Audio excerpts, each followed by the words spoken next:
The Adventure of the Three Gables.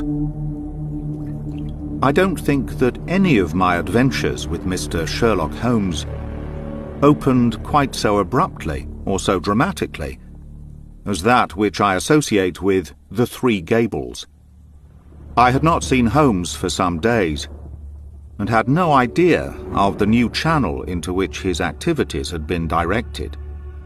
He was in a chatty mood that morning, however, and had just settled me into the well-worn, low armchair on one side of the fire, while he had curled down with his pipe in his mouth upon the opposite chair, when our visitor arrived.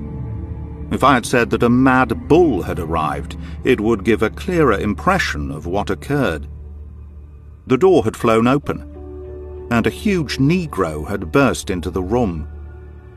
He would have been a comic figure if he had not been terrific, for he was dressed in a very loud grey check suit, with a flowing salmon-coloured tie.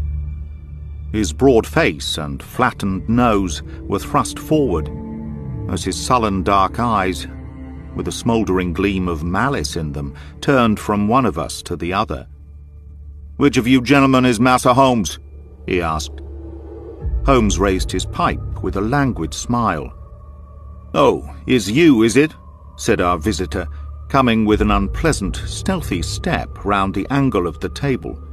"See here, Massa Holmes, you keep your hands out of other folks' business. Leave folks to manage their own affairs. Got that, Massa Holmes?" "Keep on talking," said Holmes. "It's fine."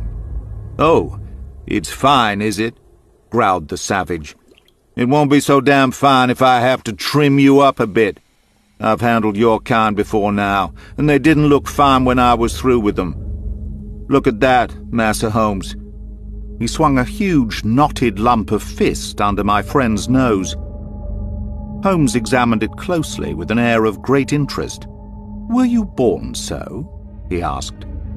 "Or did it come by degrees?"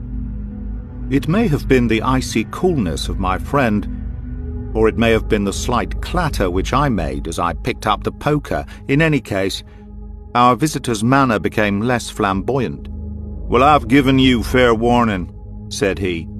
"I've a friend that's interested out Harrow way. You know what I'm meaning? And he don't intend to have no button in by you. Got that? You ain't the law, and I ain't the law either.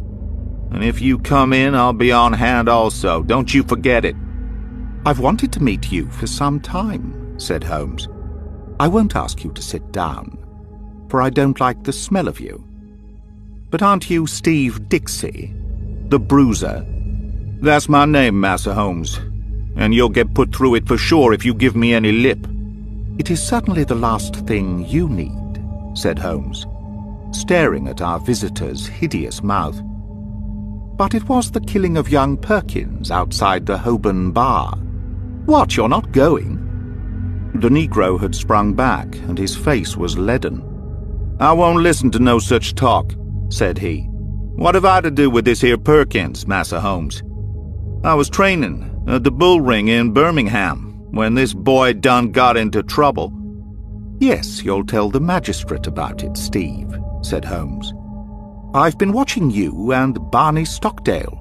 "So help me the Lord, Massa Holmes." "That's enough. Get out of it. I'll pick you up when I want you." "Good morning, Massa Holmes. I hope there ain't no hard feelings about this here visit." "There will be, unless you tell me who sent you." "Why, there ain't no secret about that, Massa Holmes. It was that same gentleman that you've just done gone mention." "And who set him onto it?" "S'help me, I don't know, Massa Holmes. He just say, 'Steve, you go see Mr. Holmes and tell him his life ain't safe if he go down Harrow way.' That's the whole truth." Without waiting for any further questioning,